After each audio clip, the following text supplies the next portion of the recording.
Welcome to Tell Me Your Story, new paradigms for a new world where we're giving you choices and knowledge of those choices to help make your dreams come true. We are here 9 times a week, Sundays at 7 a.m. and 7 p.m., Monday mornings at 1 a.m., Wednesdays at 9 a.m., and Monday through Friday from 8 to 9 a.m., streaming live at all those times at richarddugan.com.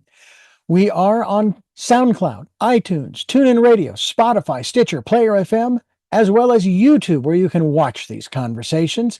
I hope that you will take time to subscribe and click notifications so that when a new conversation is posted, you'll be notified and you'll be able to tune in, listen in, and learn, and be entertained and inspired. A reminder that Choices, which is my book, 5 Steps for Life, it's available on Amazon.com in paperback, hardcover, and Kindle with Audible, soon to be released. We also ask that if you can support the work that we are doing financially, we do have a PayPal account. It is there for your security as well as ours. And when they ask for an email address to whom you're sending, please go to richard@richarddugan.com. That's the email address. If you go to richarddugan.com, there is also a link directly to PayPal so that you can send us whatever support you can. And we thank you to those who have helped and to those who will help. We also ask that you take time during this decade of perfect vision, the 2020s, to go within to that quiet, peaceful, calm, still place and listen to that still, small voice. And with that, we now take you to our very special interview and guest here on Tell Me Your Story. Welcome to Tell Me Your Story. Yes, indeed. I am Richard Dugan, your host, and our very special guest today. You know, I say that every single program. It's because it's true. Every one of our guests is very special. I will tell you that when we have a guest who wants to talk to you and share with you about your superpower, you didn't know you had a superpower? Seriously? Well, guess what? You're going to discover and use your greatest superpower, and we're going to talk about it from the perspective of metaphysics, spirituality, and bubblegum. Carina Marshall is my guest. Carina, thank you so much. This is I'm excited because life's purpose is what we're all about in sharing with people, finding that superpower, though I've never thought about that before. But since reading all of the information in regards to this, I'm having an outfit made with a giant D on my chest. Thank you for being with us. Thank you so much, Richard. I am honored to be in your program. And as you said, each guest is special, but you are special too because you have this portal for us to reach other people, and in the process, we all gain from the momentum and the wisdom of what we're sharing. So thank you so much. Well, you are very welcome. It's exciting for me because of the 3 areas that you're talking about. We'll get into the bubblegum area here shortly. But metaphysics, I consider myself to be a metaphysician. I was born and raised Catholic. Also, when in my first marriage, was exposed to the Eastern Rite of the Catholic Church, still under the Pope. And it was wonderful, the ritual, the ceremony, the tradition. Those are the things that I love about it. I was a Baha'i for about 1.5 years in the 90s. I've studied all kinds of different philosophies across the planet. I always seem to be brought back to the one that sort of started it with my metaphysical primer, Autobiography of a Yogi. Oh, And yeah. yet I'm open to talking about all of these different philosophies. I'm curious as to where you started out in your life philosophically. Wow, Richard, we have a lot of things in common. I was raised Catholic too. I was born in the Philippines. So the Philippines is like 90% Catholic. And, but my parents were just very open Christians. And I also was married for 23 years, got divorced, and worked in corporate America, and been to many countries and lived in a couple of them. Own my own business. I've written a book and even married a monk, an ex-monk, that is. So it sounds like I'm living this TV show of life, but at the same time, I am an ordinary, stable, and somewhat conservative woman who unlearned a lot of my beliefs and relearned how to live a life of celebration rather than suffering. So in a way, I'm somewhat of a radical because I followed my inspiration, meaning curiosity instead of conviction. And my life is no longer fear-based, but love-based. And I started this from ever since I was a little girl. And metaphysics has always been a curiosity as well as a place, an area where I'm very curious about. And we can talk about that a little bit later. Really. It's interesting too because when I was another one of my philosophical experiences, 15 years working for a Christian radio station, was used very loosely because when I first started working there in 1980, they actually had a program on Sunday nights. It kind of blew me away at first because I'm going, wait a minute, how does this fit? But apparently it fit because they were willing to pay the money. Louis Farrakhan and the Nation of Islam, that was a program they had on that station. I was really surprised, but it was one of the greatest educations that I was ever paid for. And it's one of those aspects that I hold near and dear, and I wish that more people could have those kinds of experiences, or at the very least, through their educational process. My niece apparently is teaching comparative religions, which I haven't called her to talk to her about it yet, but I'm quite intrigued by the fact that she's doing that. And it seems to me that it would certainly open up a lot of eyes as to the ways in which other people live as well as believe. And seems to me that's to me one of the great transformative elements that one can incorporate in their lives. You think? I totally agree. I think when we are curious about how other people are living their spiritual lives, for instance, it's just like traveling. People who've traveled around the world or have visited places outside of where they grew up from, they start expanding their consciousness. They start seeing things from other people's kind of lifestyle or cultures. And I think that's the start where we start opening up to ideas that we've never considered before. And so it's a very healthy process where we are reading about other people's beliefs or experiencing travel, and really just accepting people for their diversity and a celebration of the diversity of life in general. Mhm. Well, I know that in some circles the word diversity is a bad word. It's unfortunate, and yet we as a population on the planet are everything and diverse. I mean, good heavens, we have not only a myriad of different skin tones to start with, body shapes, and so forth, the physiology, the biology, as well as all of the different levels of the emotions. We all experience the same emotions. It's just the intensity with which we experience them. And then, of course, there are and I even go as deep as to say there's all kinds of different things you can drink, all kinds of different kinds of foods you can eat, places you can live, and so on and so forth.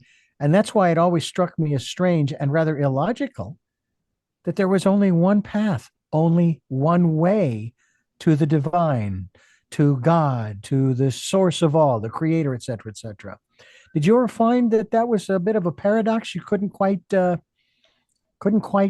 get past and said, hey, there's got to be more? Um, yes, I've experienced that in the past, and I think that's just a natural process of finding out that one path that really works for you. And if I can summarize it, at least in my experience, it's really the path to exploring your inner world, what's within you. And that's a very rich area of discovering actually your superpower, of discovering our connection through that inner world to the divine, to the spirit, whatever your label is or whatever your religious background is. It's actually your connection and my connection to infinite intelligence or divine spirit, if you would like to label it that way. Does that make sense to you? Oh, absolutely, absolutely. I'm curious though, because you use the two words within the subtitle. To you, what's the difference between metaphysics and spirituality?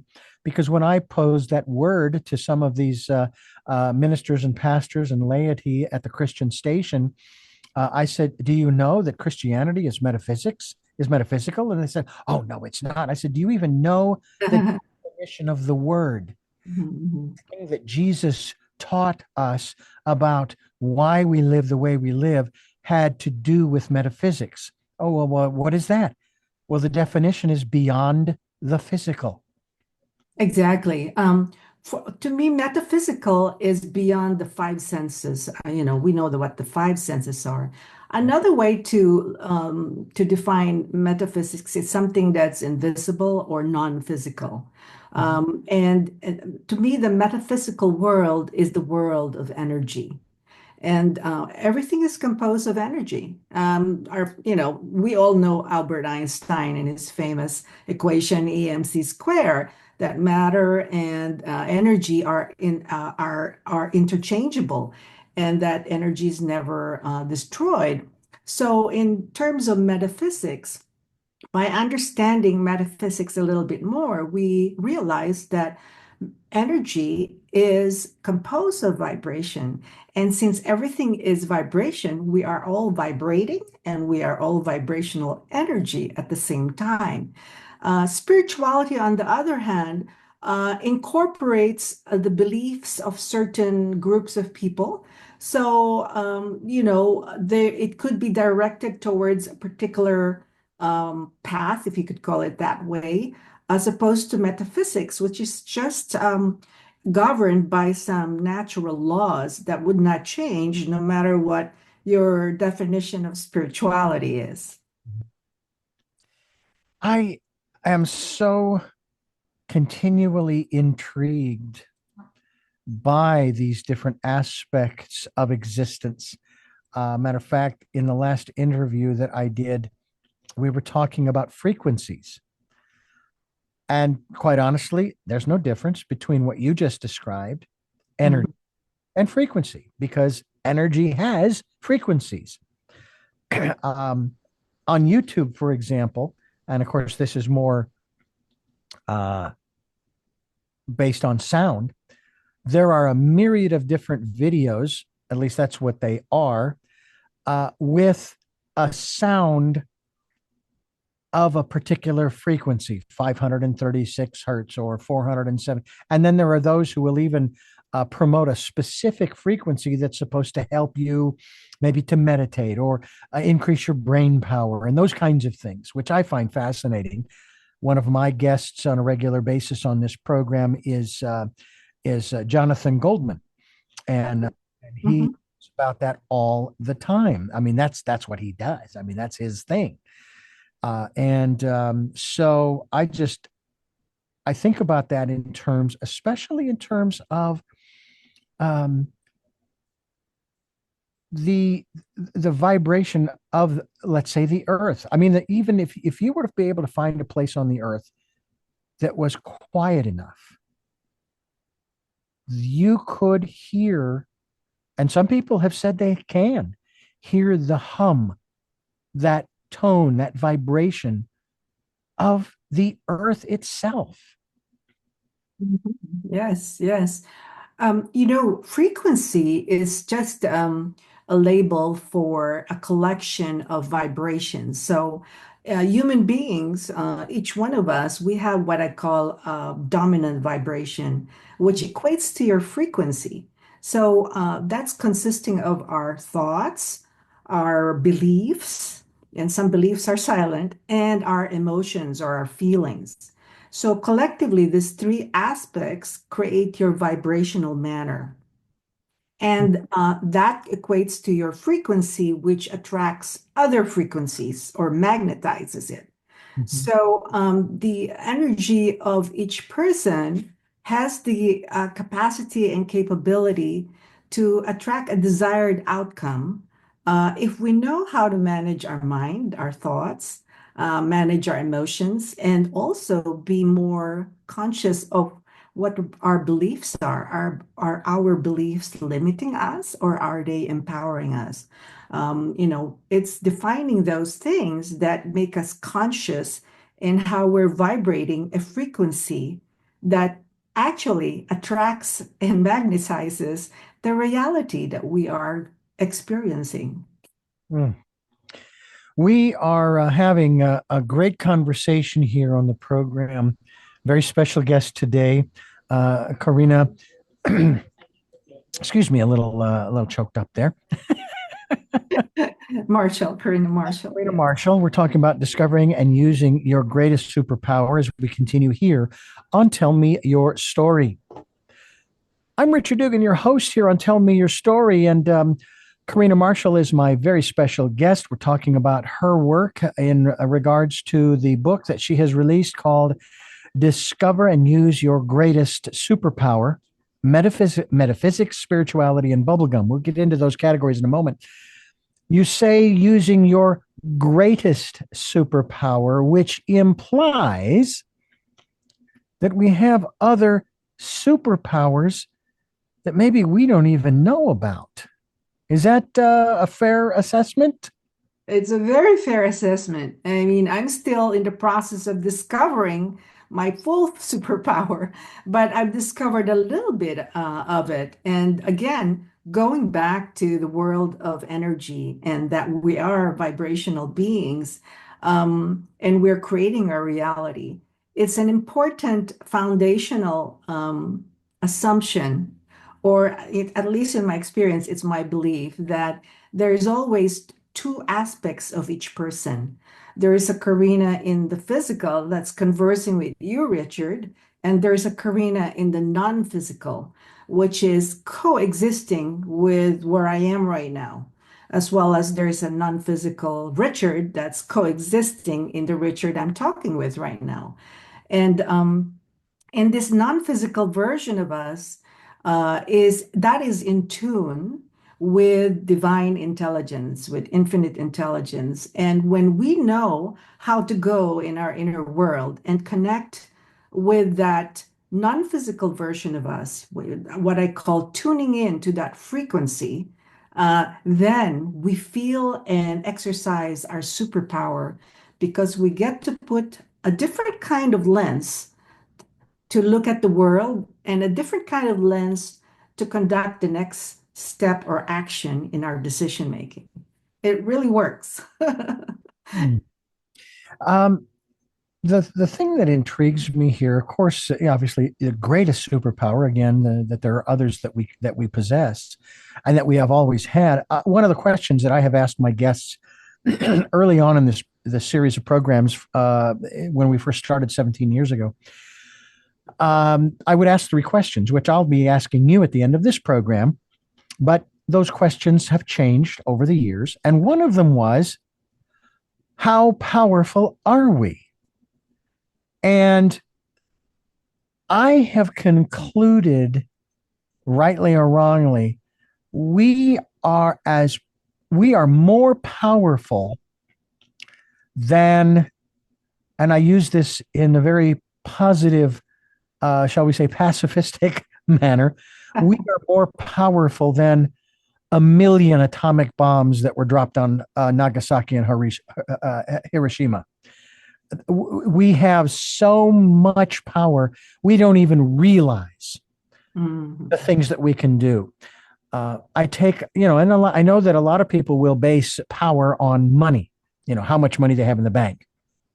And certainly, we're inundated with news stories on the internet, social media and so forth, about one in particular, actually a couple, Jeff Bezos and Elon Musk.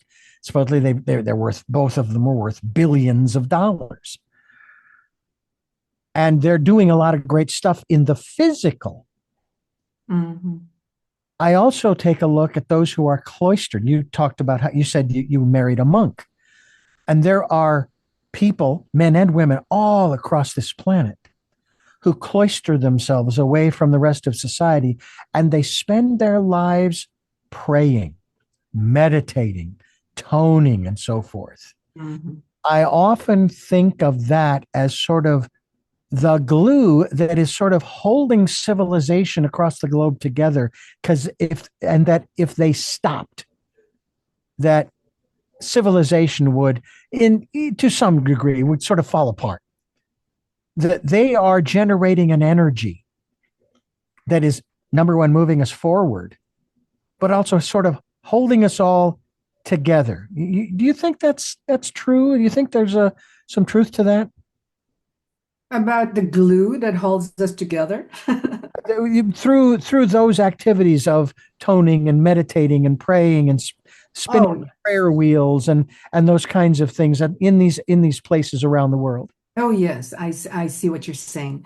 The meditations that people do, there are a lot of group meditations and that are happening around globally, as you probably are aware. And prayers are is another, there's prayer groups as well. It's just a different form of energy, but those are vibrational in nature and they are very effective. Toning is one, and there's also the use of tuning forks, which are carrying vibrational energy. Um, but most importantly, it's also how each individual is um, practicing conscious thinking. Are we just watching TV and reading the news and getting absorbed in all the negativity? Because that's carrying vibrational energy. Or are we doing something to explore our inner world by meditating or taking a nature walk? Or even listening to music that feels good to us, that feels like we're soaring or feeling empowered. Those are vibrational in nature too. The latter being more beneficial in my view if we're looking for a more positive reality, at least based on each person's preference. So yes, they really work, and I think when you talk about monastics or people who've cloistered themselves at different levels, it was a way to shut off all the five senses and just focus vibrationally, I guess, on a purpose of, let's say, saving the world, quote unquote. Mhm. But then I think we are at the age where we are learning more about our inner world and who we really are, that we are much more powerful than what we were led to believe, that we are in the age of empowerment, where we would, because we know who we really are, we would integrate that no matter what kind of negative news is happening around the world. So it's a very exciting time because I think consciousness is moving at the level that it has not before, primarily because there's a lot of contrast going on in the world, and that's waking people up. And one person who understands all of this is shining that light. And it is more powerful than 100 who are just watching TV every night, in my view. So because we're talking vibrational now, that vibrational energy not only affects an individual's reality, but it also affects the collective vibration of the planet.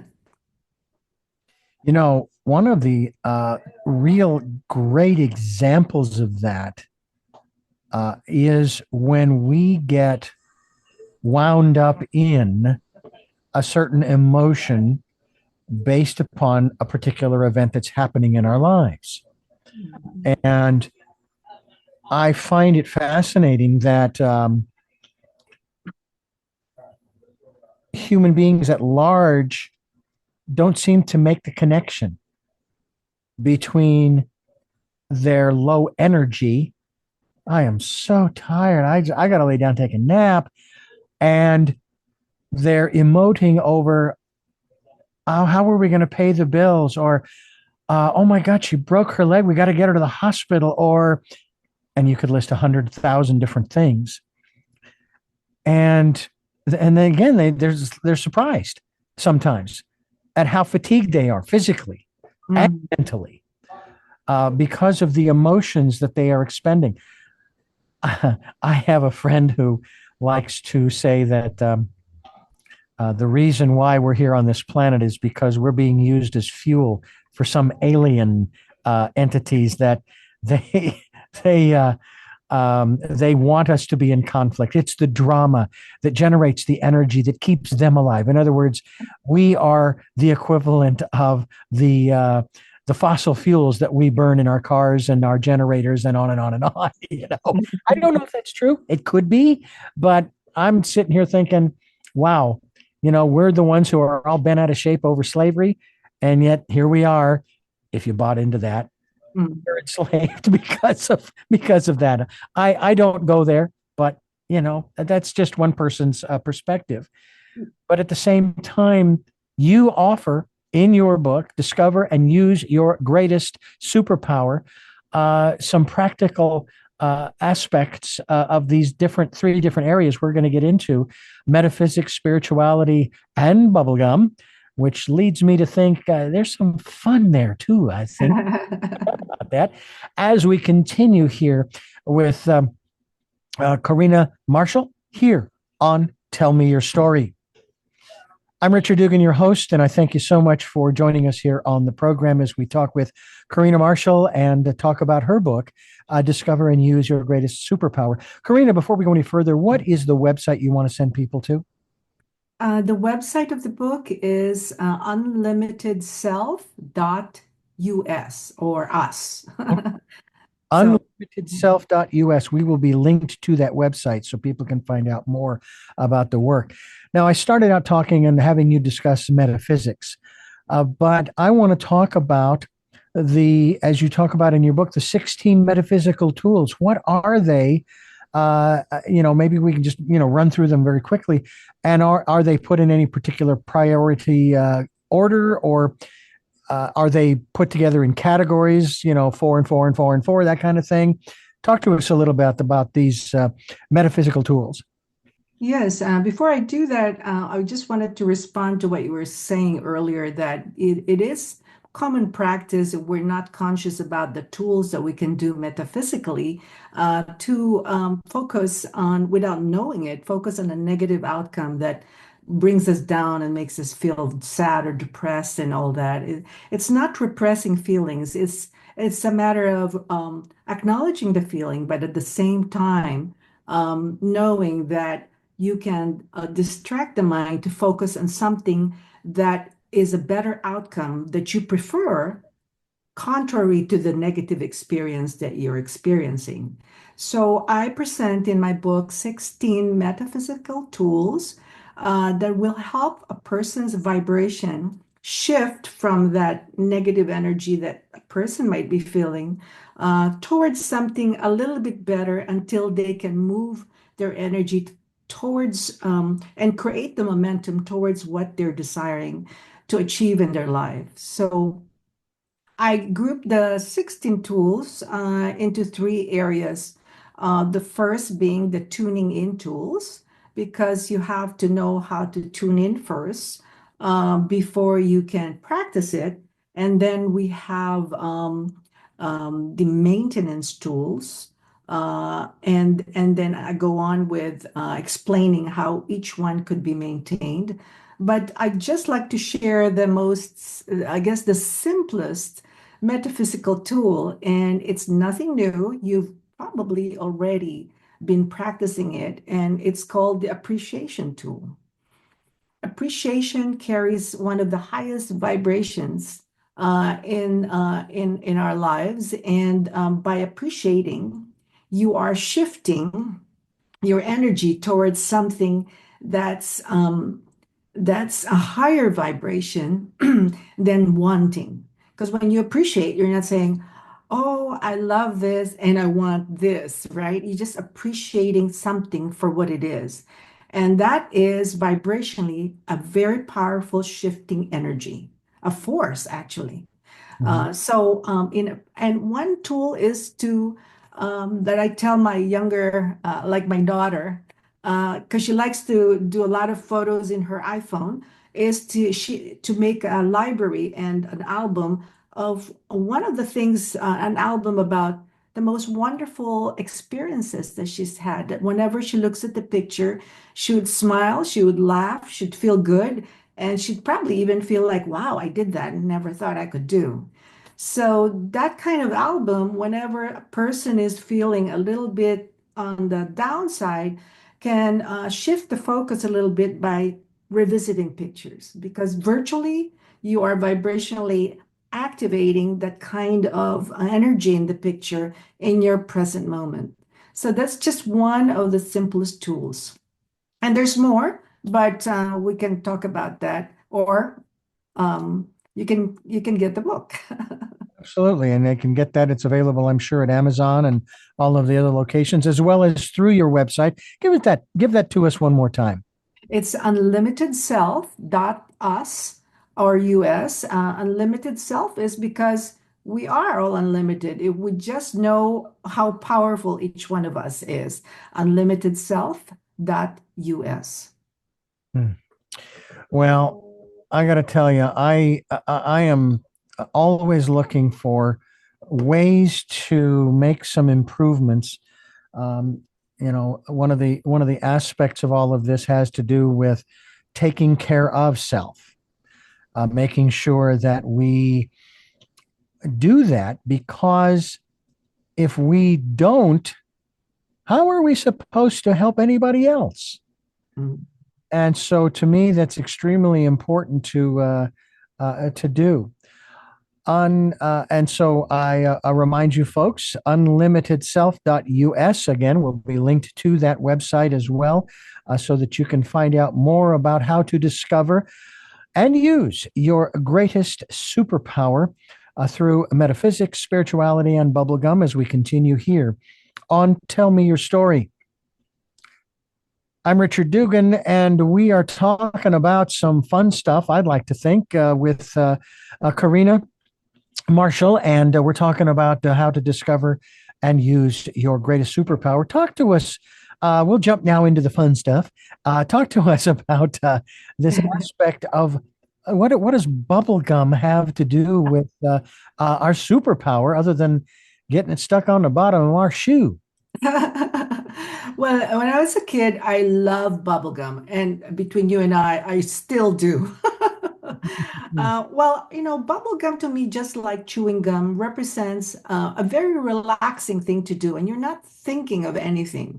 You're taking the mind out of it. You're doing something else, or you're enjoying doing something while you're chewing. So, in the context of using that as a using the word bubblegum, I'm presenting the ideas that may be a little bit of a leading edge to some people. The concept of vibrational energy, the concept of metaphysics, and you create your reality, and that there are two of you. It's a little bit too much sometimes, but it's really a very simple and relaxing way. If you could just allow it and assume that, hey, that could be true. Why don't I try it out? Personal experience is the key because you can't take my word for it, right? Words don't teach, only experience does. Mm-hmm. Well, that is true. And by the way, to that extent, one thing I try to impart to people is from a conversation I had with someone who asked me to talk about my mistakes in life. It was a little bit of a heated conversation, but I said, I've never made a mistake in my life. I've had learning experiences and life lessons, but that's one of the reasons why we're here. And when you have that perspective, now I know that goes against the grain for a lot of people because they want us to believe that there is this thing in some philosophies, that there's this so-called original sin that we have. Yes. I remember also reading in the same section of that book that the sins of the father are passed on to the sins of the son to the seventh generation. Then it's over. Well, I would have to say that I am, who knows how many hundreds of thousands of generations from Adam, if he actually did exist, and I'm not going to argue that particular point. But the point is that it's like everything that seems to come out of some of these philosophies has to do with being feeling guilty and Mhm. shame, and of course the fear. That we've sinned. It's like, so what you're telling me is that a baby who is born straight out of its mother's womb, uh, basically already by just entering this world is doomed. But that also goes contrary to my understanding of what unconditional love is. Mhm. Let's talk a little bit about that, about unconditional love. Now, in a conversation I had not too long ago with one of my guests, even by making reference to it as unconditional love, we're actually putting a condition on it, which sounds kind of weird, but I suppose in a manner of speaking, it is true.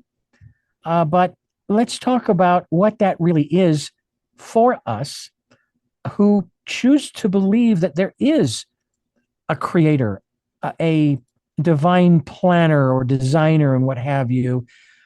Uh, Talk to us about your perspective on that. Yes, I believe we came from joy or unconditional love, and we were born joyful. We were born full of love. And then, of course, we have parents and we have the physical world and the density of the vibration of the world where we form beliefs and we are programmed to think a certain way.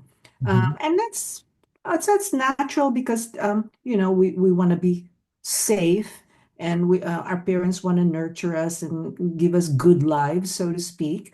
um, but really, if one learns to explore one's inner world, that unconditional love part is still there. You just have, each one of us just has to tune into that, which is the non-physical version of us connected to our creator, if you call it that way, or source, or unconditional love as a frequency itself. I've been exposed to a lot of different spiritual beliefs, if you call it that way, or even channeled information from non-physical, so to speak. But my filter in all of this, Richard, does it feel like it's the frequency of love? Does it feel like it's the frequency of peace? And does it feel like the frequency of joy? That's my filter. And my the way I know about it is through how I feel. I think unconditional love is always there, always beaming to each one of us. But are we open to it? Are we allowing ourselves to receive it by understanding how our inner world works and also using some tools that help us tune in to what's being beamed to us? Does that make sense? Yeah. Yes, it does. It does indeed. I mean, I have a whole section in my book, Choices, 5 Steps for Life, talking about this whole aspect of unconditional love. And I conclude that um, we were created by love, out of love, to be loved Mhm. unconditionally. And yet there are philosophies that will say, no, there's a condition. You have to do this in order to get there. Mhm. And using a term from our own civilized world, they call that extortion. It's like the mob goes to your store and says you got to pay us X number of dollars so that you don't have to worry about crime in your store. You know, Yeah. I May I also interject a little bit here about, that's pretty common about religions too. And I don't mean to brand religions as bad or anything, but it's just historically, through the years, we've seen religion as a way of also controlling. our belief that we are powerful beings because there's always this polarized dual approach to we're insignificant, we're nothing without somebody up out there who's giving the power to us. And I Mhm. think that's really an old school belief, and we are in an age of empowerment, and consciousness is starting to really increase at the level that has not been seen before. So it's a very exciting time. It is. I keep hearing that phrase from different people talking about how it is an exciting time. Even one of my guests who is connected to that spiritual realm where, they could converse with my father or my elder sister or my best friend. They say that the other side basically looks at us as heroes. And I don't necessarily see myself as such, but I can appreciate that because we chose to be here at this time, going through all of this supposed chaos. But, when you look out into the universe through, let's say, the James Webb or the Hubble telescope, and you see all kinds of things that are flying all over the place, asteroids. And I mean, we have one that's coming our way, they say, and it's like we call that chaos. But when we look at all of that stuff, unless it's hurtling towards Earth, there's no judgment there. It's like, ooh, it's like watching fireworks, right? Mhm. And even on the subatomic level, the same thing is happening. As above, so below. That's kind of how I look at it. But we have all this judgment here in this realm in which we live. When in fact, as the line from Desiderata says, and the universe is unfolding as it should. Is that part of recognizing that, number one, there's nothing I can do about the volcanoes or the earthquakes or the floods or whatever it is. There's nothing I can do about that. All I can deal with is me. Is that an area where if we would just get that, that might contribute to our arsenal of superpowers? Oh, absolutely. We might laugh at it and say, "Oh, I'm so insignificant compared to billions of people. How can I save the world?" It starts with the light within each one of us, and that's why the work on our inner world is really important because when we know how to allow that connection with divine spirit and that light that we carry, we are contributing to the collective energy of the planet. So we are very empowered. We are also very powerful. So it's really an important message that I think people can start feeling excited if they really just explore it a little bit more. Yeah. The people that you connect with, and I believe that the universe, draws to us those experiences as well as people. But do you still run into those who say, no, no, no, no, no, no, you're way off base because it says over here in this book or that book? Uh, how do you address that perspective? Because to say, oh no, you're wrong, because does not help the conversation, which is what's happened here in this country for the last Mhm. 15, 20 years and more, that we want to make the other person wrong and us right. And so talk to us a little bit about that. First of all, I never say you are wrong. I know you do. Because they feel right wherever they are. Everybody has their path, and we're all evolving in different levels. And when I say levels, it doesn't mean that one level is better than the other, because we all have our own blueprint on how we're living our lives.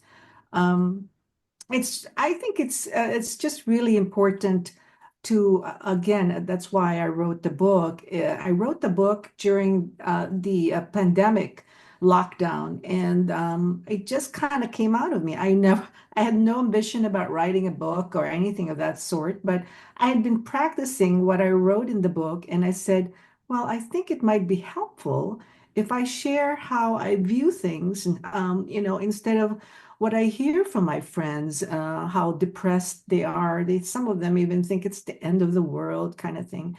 So Yeah. that's why I wrote the book. And I think it's really important to explore our inner world through meditation, through tuning in, using some of the metaphysical tools that I suggested in the book, and just see where life takes you when you start practicing those things. It's going to be very exciting. Do you see, well, I wanted to ask because of the way you described how this book came about. You don't use the word channeled to describe how your book came about necessarily. You might use the word inspired. I think inspired and channeled are the same because we are all channels. We are all channelers. Some people channel their ego more, and some people are able to channel a different kind of frequency above and beyond what their usual thinking is. Mhm. My husband and I were just talking yesterday. We're saying, we're tired of recycled thinking. It's all this thing going around and around. It's like we want to transcend that.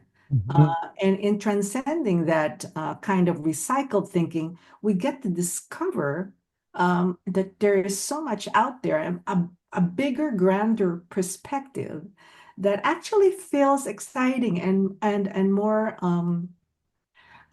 hopeful about a better future. But each one of us carries that energy and vibration to make that happen. Mm, So it's that's really, cool. yeah. That, I couldn't agree with you more from that standpoint. It's why we use the phraseology that I use to say basically that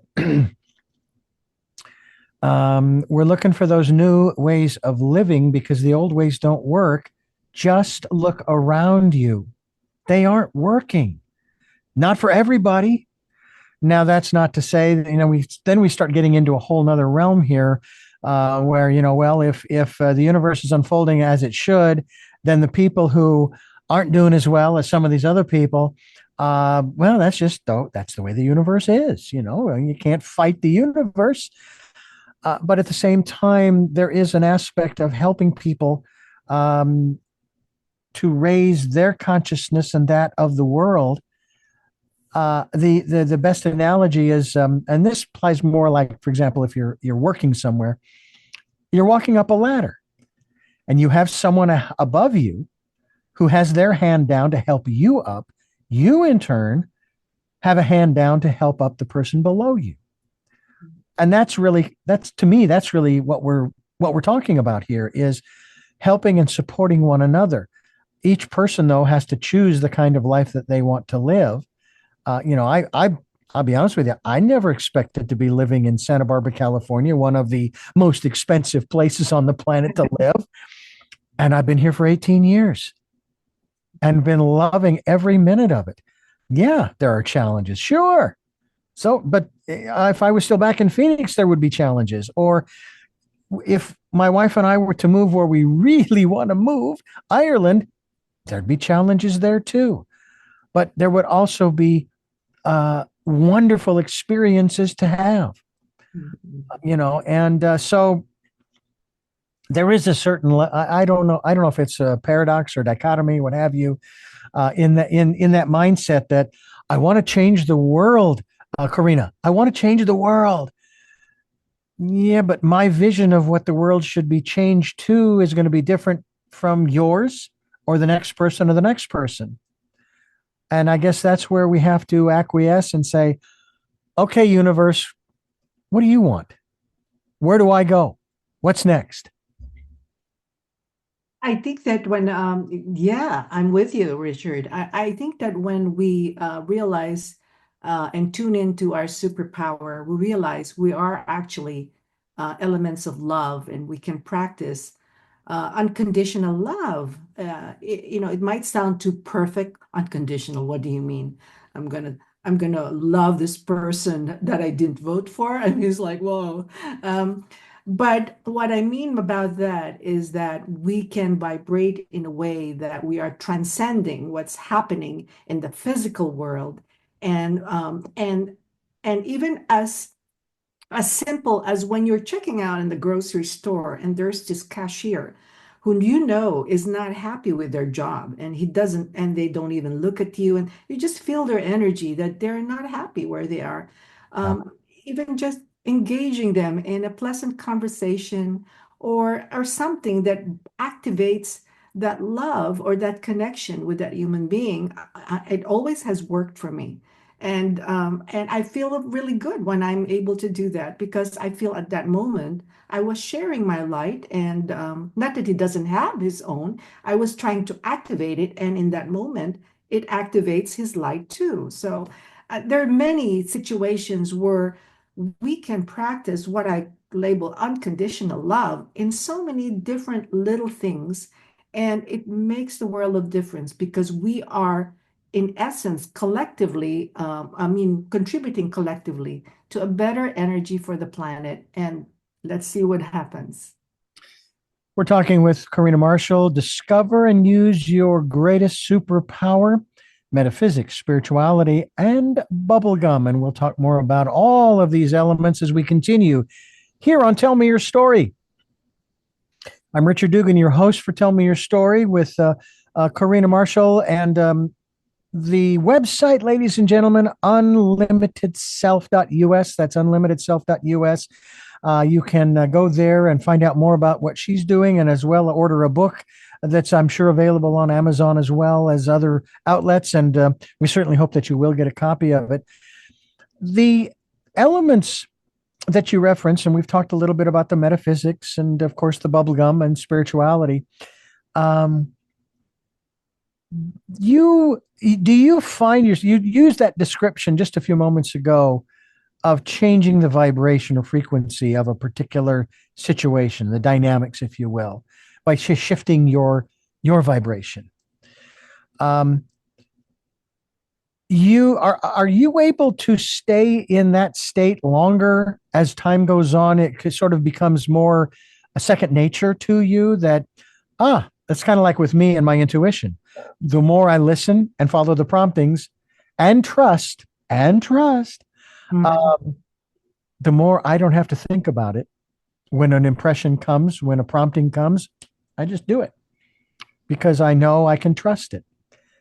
Are you in that place where, you're super with your superpower, you just trust it and it does sort of become second nature? Not that you take it for granted, but you know what I'm saying? Yes, yes, definitely. Because when you start practicing it, you build the momentum and it becomes second nature. Just like with exercise, you build muscles. So it's as you start practicing it and realize that there is a desired effect from what you're practicing, then it builds up the momentum that becomes second nature. So it's a really powerful way to start looking at life in a totally different perspective. And as you said earlier, like you can never get it wrong. Anything that you do is because there's a purpose. It's just calibrating you to an area where you would find things a little better. Yeah. And I think too that there are so many messages, so much programming that we've received from birth up to, say, this point, what have you, through our childhood, especially. I think it's said that you get the majority of your programming by the time you're 8 or 9 years old.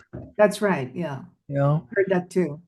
and there are people, I would think, such as yourself, who are helping us to uh, reprogram or overwrite the old program. And it seems to me that one of the first steps is that we need to acknowledge that old programming and what it has done, so to speak, for us and to us. And then maybe, do you go in and lay over the top of that a whole new program, or can you go in and tweak the existing program so now it actually consciously, intentionally, i.e., superpowerly Mhm. serves us?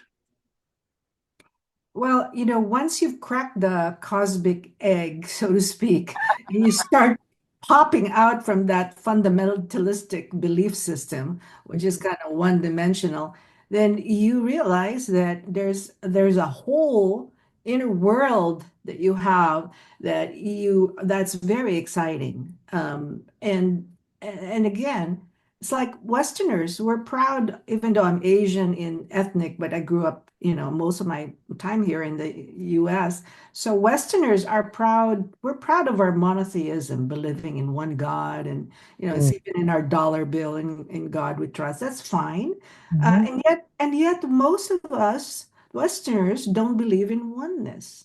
There's a lot of polarity. And everyone wants to transcend duality, but they don't practice it. Well, how about the other phrase on the dollar bill, e pluribus unum, from many one? Yes, yeah, yeah.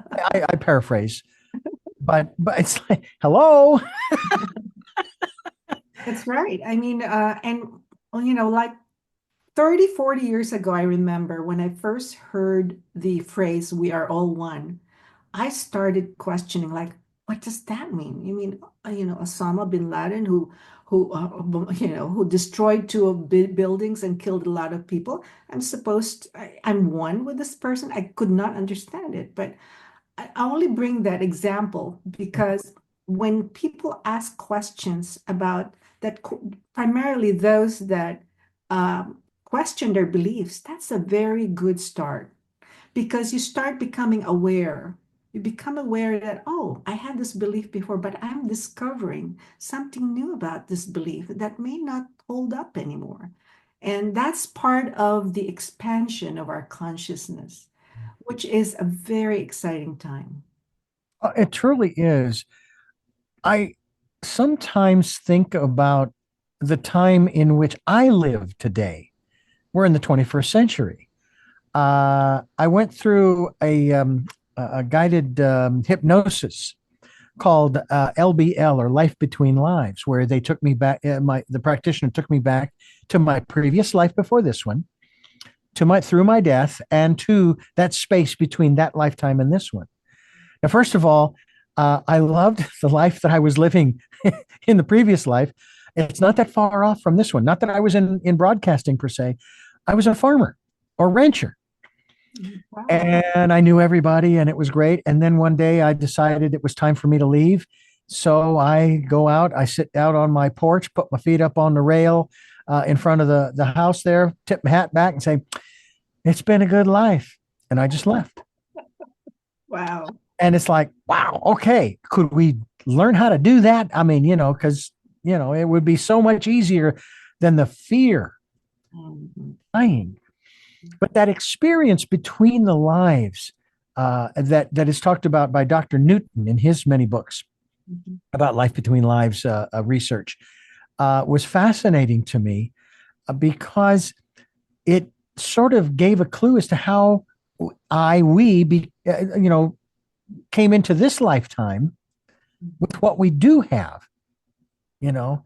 And I know that the children, very young children, they do remember, some of them do remember a lot from the previous life or lives, Mhm. Mhm. and they bring that forward. Do you see that particular element as beneficial in terms of the newer humans that are coming in, say the last 10 or 20 years? Uh, Mhm.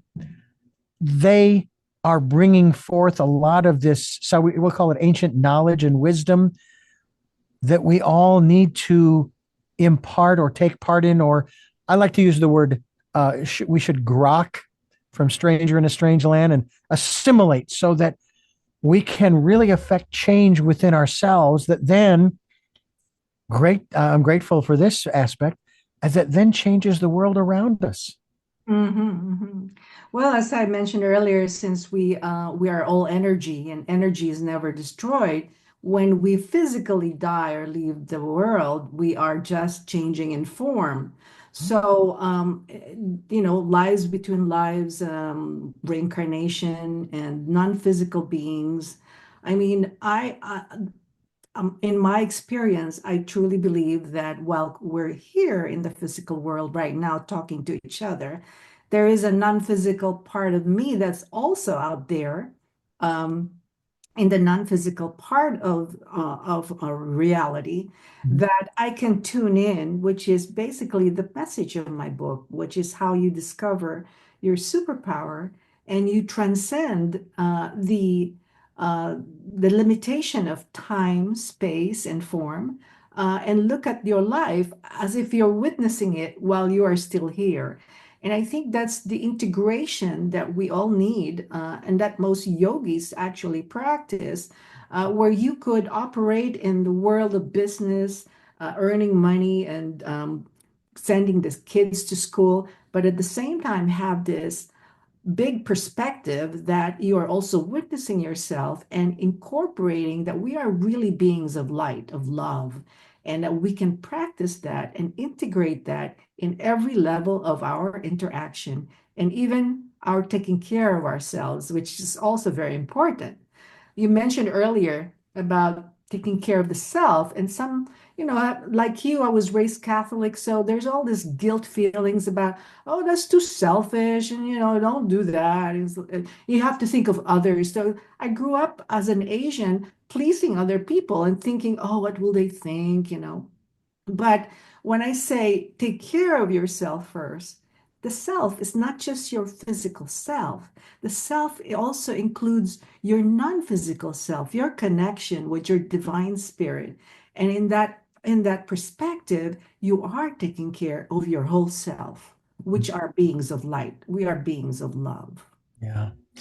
There's a there was an episode of Star Trek Next Generation where this young man was being chased across the galaxy by the authorities of the planet where he came from because he was exhibiting certain characteristics that he didn't even understand, but that frightened them. So they needed to capture him and incarcerate him so that he wouldn't, quote unquote, infect the population. As the program progresses, he begins to transform into, in essence, a golden light body. Mm. And he is actually able to, shall we say, fly right through the walls of the ship and out into space. And off he goes. And of course, those that were pursuing him, they refused to accept the transformation. So we're not going to tell anybody about this. I don't care if we saw it and we were there and we witnessed it and so forth. It's an aberration. It's in direct violation of what we believe and teach and so forth. And it seems to me that that's sort of the direction that we as the human race are going. There are some of us, I hope I'm one of them, who are going to experience this kind of almost instantaneous transformation to a new level, still in the physical, that the rest of society is not ready for. And that's where I think it's so important for us to change our vibration, raise our vibration. And that's what your book is really teaching us, isn't it? Yes, thank you very much for elaborating it in that manner. That's a really good way to present the message of the book. And just yesterday too, my husband and I were saying, and he was a yoga monk for 35 years. So we have this really interesting conversation sometime. And we're saying maybe there's only two kinds of people in this planet, those who want to hear the truth and those who want to hear that they are correct. Ah, yes. So I guess for those of us who are really truth seekers, um, discovering our inner world is really key, and it will actually help our planet as well. And then we get to understand how celebrating a life, no matter what's going on, is not only a possibility but a reality. Talk to us a little bit about the difference between truth and the truth from your perspective. From my perspective, truth is whatever is vibrating as peace, as love, and as joy. And it's manifesting in ways that feel empowering and loving. Mhm. And truth is different for every person, but that's my definition of truth. And the truth? The truth is that we are more Truth? powerful than anybody that we know we are. We are more than anything and everything we're seeking. We are really elements and vessels of love, and we can practice that love and light for for all of not only for us, but for all of the planet. What I find so interesting, fascinating, intriguing is the progression of not only philosophies, but also of the level of acceptance on some level of the differences between us. And and it sort of started out over the last 3, 4, 500 years. Um, it dealt with skin color, and here and in the 20th century we made some progress, at least in this country, some progress in that regard. Then we moved on to gender. Women got the right to vote and so forth and so on. Then we moved later into the century, the 20th century, into same sex versus opposite sex relationships. Who do you love? And now, here in the 21st century, we're dealing with another difference. And I equate this to the concept of cosmetic surgery, where I used to think, oh, why are you doing that? You need to go to see a therapist to deal with why you don't feel good about yourself, you know? And then I began to realize that when someone has cosmetic surgery, whether it's the nose or the breast, whatever it is, and they come out the other side and they see themselves and they like themselves, they feel better, they have confidence, they have greater self-esteem, and they're able to go on and grab onto that superpower, if you will. But now we have a segment of our society that doesn't feel comfortable in the body that they're in, the gender body that they're in.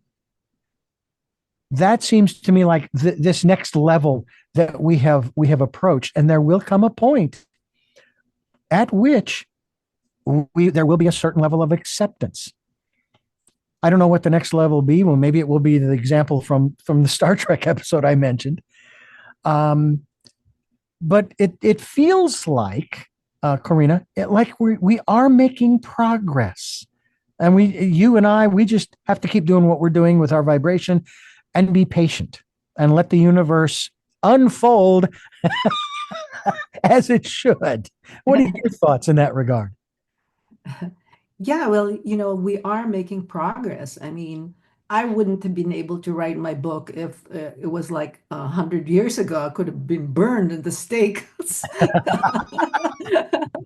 And I say that in the introduction of my book. Yeah, I mean, but more and more, you see a lot of podcasts, books, and videos being available about spiritual upliftment, and that there are so many modalities now, even channelers sending the messages that are as diverse as you would like them. Mhm. That's why I think it's really important to know what is your filter, and by how you feel.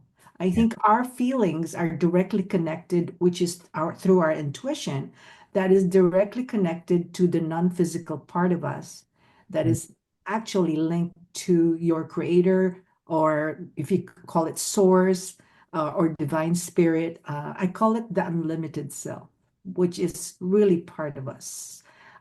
Christians might call it finding the God within you. But language aside, it's really who we really are. We are made out of love and joy and peace, and we are going back to that. And this is all part of our journey. Mm. Carina Marshall, discover and use your greatest superpower: metaphysics, spirituality, and bubblegum, here on Tell Me Your Story. I'm Richard Dugan, and we have basically come to this conclusion of this particular conversation. Although I would love to continue this. This is a lot of fun to talk about these different aspects of not only our existence, but what we can make of our existence. And I know there are a lot of additional questions that I could be asking you, but I'll have to save those for another time and have you back again to converse more about how to discover and use my greatest superpower. So thank you so much for being here to share. Thank you, Richard. It's been an honor and I had fun. So, all the best, and we love you. Well, thank you. I do have those three final questions, if you remember, that I ask all of my guests. And I thank you folks for listening to and watching Tell Me Your Story. The first of those questions is, who is Carina Marshall? Carina Marshall is a person who's trying to sustain my momentum of personal exploration. Every day I get to challenge and question my old beliefs. And I've discovered that my old sense of self is limiting and increasingly boring. So, so it leads me to think new thoughts and reach continuously beyond what I thought were my boundaries. And I realize I am light, I am love, and I'm here to share. What gets you up in the morning? The expectation or the eagerness that, oh, there are birds singing in my garden, there's a cup of coffee, and there's a new adventure for the day and what the universe will bring. Hmm. And finally, what was your best day? Every day is my best day. It sounds so apple pie and that kind of stuff, but every day is a best day because whatever I'm feeling, uh, whether it's up or down, it's always a revelation. So every day is the best day. Hmm. Well, I want to thank you once again for being with us here on the program. This has been a real joy, and I'm hoping that we can get together again to continue this conversation. And again, I thank you so much for sharing with us here on the program. It's exciting where we are today. It really is. Yes, it is. Thank you, Richard. And I thank you for listening to and watching Tell Me Your Story, New Paradigms for a New World, where we're giving you choices and knowledge of those choices to help make your dreams come true. And until our next broadcast, podcast, videocast, love to all. Jeanette, I am still listening. Dad, continue to be happy because I am. Smokey, I will see you on the other side. And to my dear friend Zorro, aho, aho.